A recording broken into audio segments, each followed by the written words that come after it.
I'd now like you to think about how to prepare for receiving a batch of assignments or any form of assessment.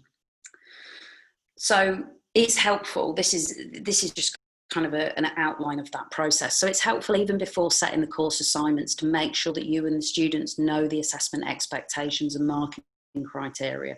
So when you're working with students, really think about communicating that well. The criteria should give guidance about what constitutes a particular grade or percentage. It can be really helpful to ask somebody, a colleague, a mentor within your department for clarification. Within higher education, people can be quite individualised and they feel that they have to sort of work through problems on their own. And this can make things quite tough for people when they're first starting. So it's really just recognising that actually there's a lot of people who've been through this process themselves and they're really happy to help. It's just about finding that time. So don't be afraid to ask people. It's just finding the right people who you can go to, and maybe even having a conversation with your manager about who might be a useful person to be able to ask questions to, perhaps somebody who's not got an insane workload. So then look at the ways in which colleagues in your department mark and give feedback on similar assessments using the same criteria. So are there any examples that you can read that people can email you? Check whether the assessments will be second marked, blind marked, or moderated. Make sure that students know that any mark you give is provisional and subject to the usual procedures of second and external marking. So even when you have the second mark back from the second marker and that goes out to the student receives it, it can still change, because at the end of the year there are all sorts of adjustments that happen. Often things go up rather than down, but that's not necessarily the case.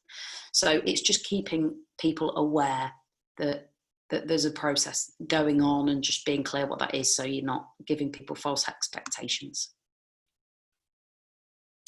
So a useful exercise that I would like you to do is have a look at the marking process handout.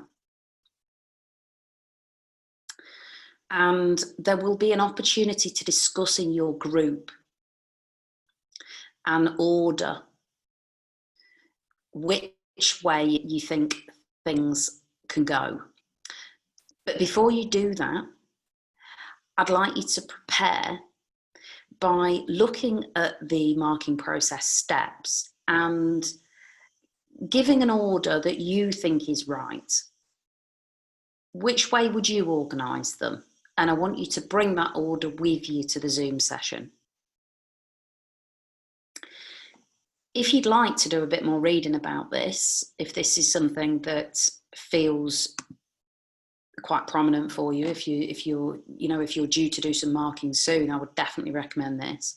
There's a good chapter here on marking from the Tutoring and Demonstrating, a handbook by Fred Foster et al. And this really gives you an indication of what sort of a process you might follow with regards to marking. So this is a useful thing for you to look at. What I would suggest you do when you've finished looking at this is then go back to the marking process and think about if there's anything that you would change. Would you organise it differently? Would you put things in a different place? And if you've got any notes on that, just make a note on any changes so that you can also bring that with you as well to the Zoom session. Good luck, and I hope that you find this exercise useful.